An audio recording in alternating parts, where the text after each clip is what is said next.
ભાવથી જેનો પ્રેમ આપણે આ ક્યાં દર્શન મળશે મારી તો આ આખી બધી પૂંજી છે હું આ બધું જોઉં ને અને મને પણ બહુ આનંદ આવે છે આઈએ મેરે ભાઈ બહેન ભગવાન કૃષ્ણએ બંને રાક્ષસોને મૃત્યુની સજા આપી છે અને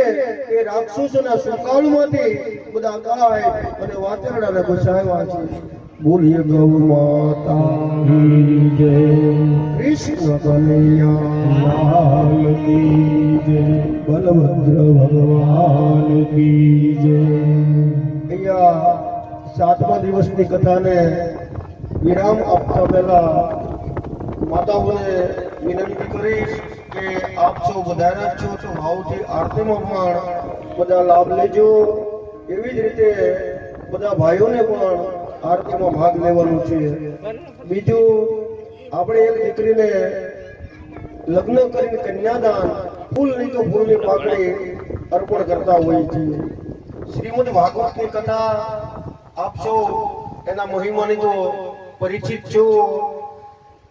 કે 7 દિવસ કથા જે કોઈ સાંભળે એના 71 પેઢીને મુક્તિ મળે છે બીજું ભગવાન કૃષ્ણનું લગ્ન રૂક્ષ્મણી મૈયાની સાથે થાય છે એટલે એ લગ્નનું આયોજન આપણે 11મા દિવસે ધામધૂમથી ભગવાનનું લગ્ન કરશું કન્યાનું દાન અર્પણ કરતા પહેલા આપણે દીકરીને જે કંઈ આપીએ ફૂલ નહીં તો ફૂલની પાકડી એ રૂપે એમનું કર્યાવર આપશું તો એ પ્રસંગને આપણા 51 ગામમાં ધામધૂમથી આ ફોનના માધ્યમથી ઘરે બેસી લાઈવ જોતા હોય એને પણ દરેકને વિનંતી ભગવાનના લગ્નમાં 11મા દિવસે બધા તન મનથી જોડાય મોટો ઉત્સવ ઉજવે બીજું હજી 7 દિવસ બાકી હોય કથાના અમાસના દિવસ આપણે પૂર્ણાહુતિ હોય એ પહેલા કોઈના પિતૃઓના ફોટાને અહીંયા પૂજામાં રાખવા હોય તો બાપભાઈ શેઠે ભાવથી બધાને છૂટ આપી છે પૂજા કરજો સત્સંગ કરજો અને જે ફોટા મૂક્યા હોય એની પાછળ 5 આંગળી ભેગી કરી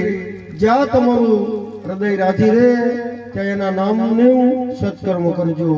આવો બાપ માતાઓ બધા ભાવથી ભગવાનની આરતી ઉતારવા માટે બધા રહે એ જ રીતે બધા ભાઈઓ પણ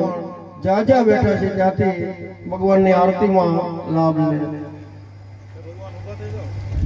હા ઈશ્વર બધા આ બાજુ જાઓ